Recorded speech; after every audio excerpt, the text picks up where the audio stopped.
Here we go.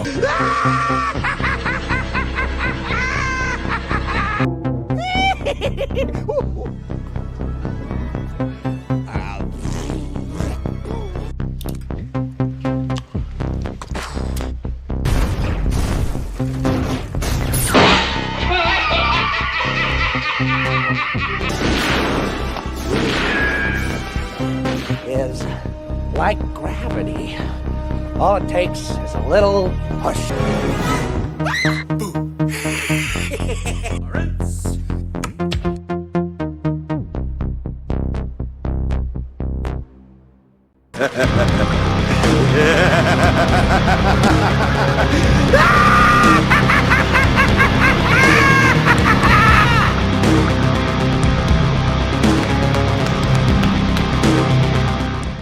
What's up, guys? How you doing? Welcome back to the channel. So glad you stopped by. And if you are brand new here, allow me to say welcome. Grab a seat, stay a while, but as long as you're here, do me a couple favors. Go down and hit that subscribe button. Make sure to ring that notification bell. Make sure it says all so you know when the next video pops up. Hit that like button, and before you head out, drop a comment. And if you're of the 800 plus regulars here, welcome back for another round. As you also hit that like button. And before you leave, drop a comment, because we all know YouTube does love those comments. And of course, as always, share this video with your friends on all social media. My socials, you can find my link to X and the link to that fabulous Joker Voice merch store down in the description. Special shout out, the thumbnail and artwork throughout the video is done by the wonderfully talented Jacob Ironside. Okay. It is no secret that I'm a fan of Joshi wrestling, the colorful Japanese female wrestlers known for their precision, technical execution, mixed with solid strikes, and with a few exceptions, very high flying aerialists.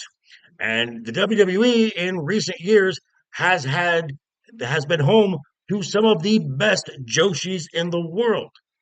Yet, creative, instead of making these incredible, talented athletes the forefront of their storytelling, has committed unspeakable crimes. And we're going to get into that, starting with Exhibit A.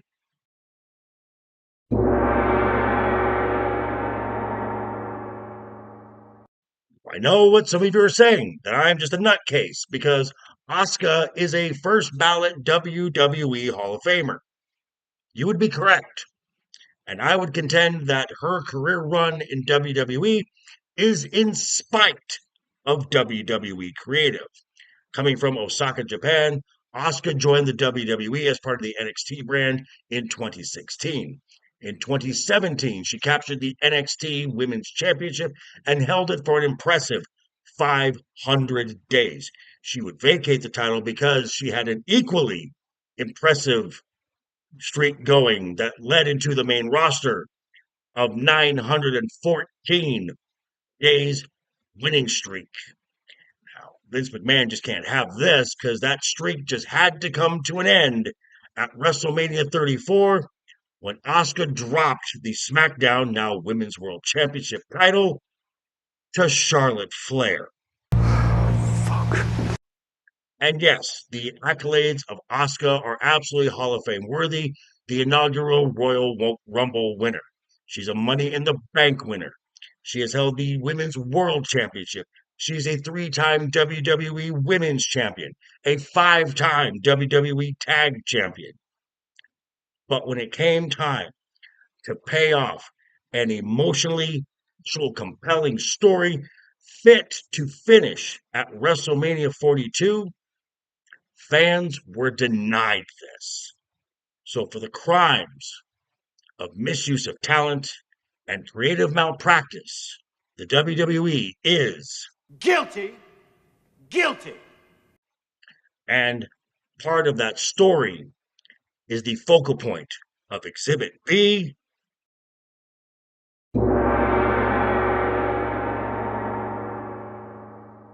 I give you Kairi Sane, the Pirate Princess, from Hikari, Japan. Kairi was on the WWE's radar as she is from the renowned Joshi promotion, Stardom, where she held multiple titles, including the promotion's top championship, the World of Stardom title.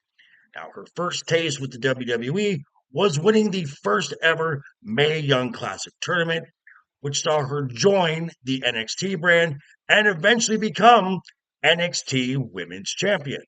Her eventual call up to the main roster had her paired with Asuka to form the tag team, the Kabuki Warriors. Now, the Warriors would capture tag team gold. Through contract disputes, Kairi left the WWE in 2020 and returned to Stardom, only to come back to the WWE in 2023 to join the all-female faction Damage Control. Now, she and Asuka teamed up again, and once again the Kabuki Warriors grabbed the tag team titles not once, but two more times. And again, it was only when she was the central part, the emotional core of the story that I talked about between her, Asuka, and Iyo Sky, which was to culminate at WrestleMania 42. The reason the fans were denied this finish was weeks before WrestleMania, the WWE released Kairi Sane. Disrespectful. So again, for the crimes of misuse of talent and creative malpractice, the WWE is Guilty. Guilty. and that brings us to Exhibit C.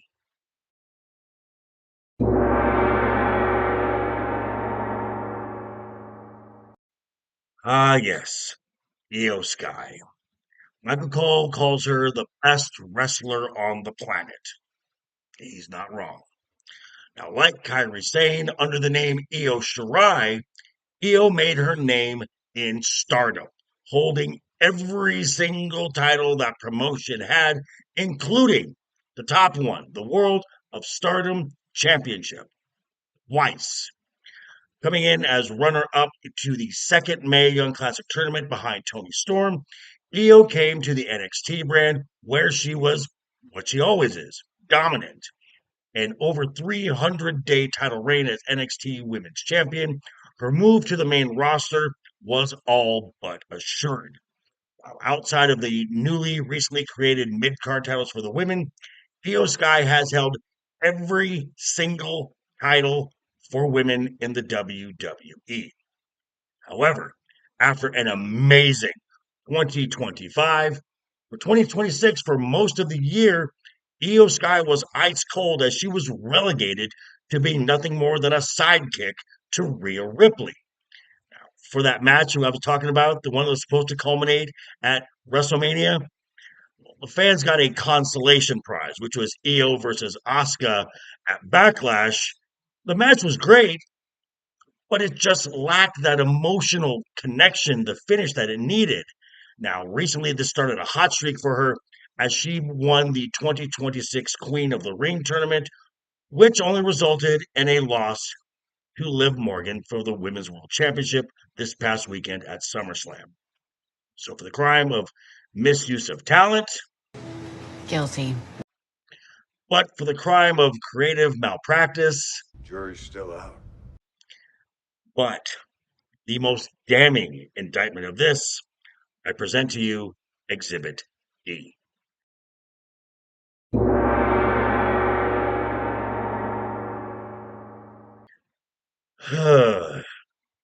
When it comes to Giulia, all I have is why?